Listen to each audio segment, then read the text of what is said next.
মন্ত্রিসরকে ভেঙে দুর্বল করতে এর বিরুদ্ধে জনগণ এগিয়ে আসে।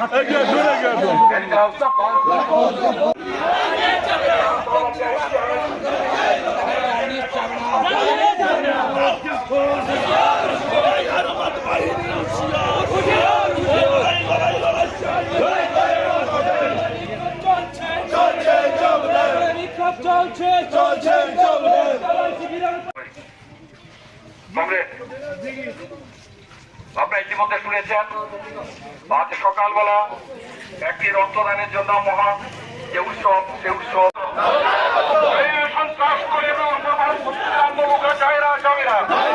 রক্তদানের সম্মান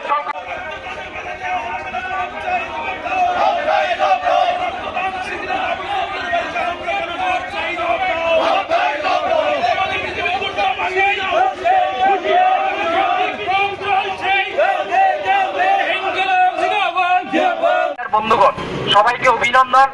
এই ধরনের একটা কর্মসূচি আমাদের করার কোনো প্রয়োজন সেখানে ছিল না, কিন্তু আজকে আমরা দেখলাম গোটা দেশব্যাপী রাজ্যব্যাপী যখন ৩রা নভেম্বরের কর্মসূচি চলছে, আমাদের সংগঠন ডিওয়াইএফ এর প্রতিষ্ঠা দিবস, আমরা দেখতে পাই নানান কর্মসূচি সেখানে আমরা নিয়েছিলাম।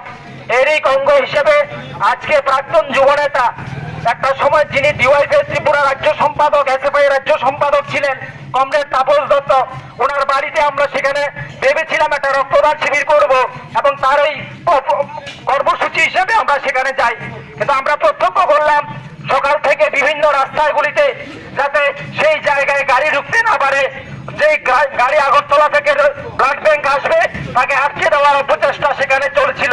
কিন্তু গাড়ি যখন ঢুকে যায় আমরা দেখতে পাই তাদের তখন মাথা খারাপ হয়ে যায়। বেপরোয়া ভাবে প্রকাশ্য দিবালোকে এই ধরনের একটা রাজ্য নেতৃত্বের বাড়ি, আমাদের পার্টির মহকুমা সম্পাদকের বাড়ির উপর সেখানে চড়া হয়। আমরা দেখতে পাই বাড়ি ঘর থেকে সেখানে বেড়া যেগুলি ছিল সমস্ত কিছু ভেঙে তছনছ করে দিল। আমরা সেই জায়গার ভেতর দাঁড়িয়ে যুবকরা তারপরেও এক চিলতের জায়গা সেখানে ছেড়ে দেয়নি। সেই জন্য ডিওয়াইএফ কলেজ কেয়ারের যুব বন্ধুদের আমরা অভিনন্দন জানাই। আমরা তারপরে দেখতে পাই কিছুক্ষণ পর সেই জায়গায় যখন বারবার বলা সত্ত্বেও আমরা যখন এসডিপিওর নিকট বারবার বলেছিলাম, দীর্ঘ সময় অতিক্রান্ত হওয়ার পর পুলিশ প্রশাসন সেখানে গেলেন এবং যখন গুন্ডারা চলে গেল যুবকরা চ্যালেঞ্জ দিল, না মানুষের পাশে দাঁড়ানোর আমাদের যে দায়বদ্ধতা, এক চিলতে জায়গা আমরা ছেড়ে দেব না, সেই জায়গায় রক্তদান শিবির চলবে। এই চ্যালেঞ্জকে চালিয়ে আমাদের রক্তদান শিবির সেখানে চলে এবং যুবকরা সেখানে রক্তদান করেছেন। এটাই হচ্ছে এই সময়ে বিজেপির যারা করেন তাদের সামনে আমরা বলতে চাই, এই জায়গার ভেতর দাঁড়িয়ে যারা খুন সন্ত্রাস সেই ধরনের হাঙ্গামা উচ্চতি করে বাঁকাবতে ক্ষমতা আসার খোয়াব দিচ্ছে 2023 সালে, তাদেরকে চ্যালেঞ্জ করে বলতে চাই, এই জায়গায় দাঁড়িয়ে আজকে আমরা চ্যালেঞ্জ করলাম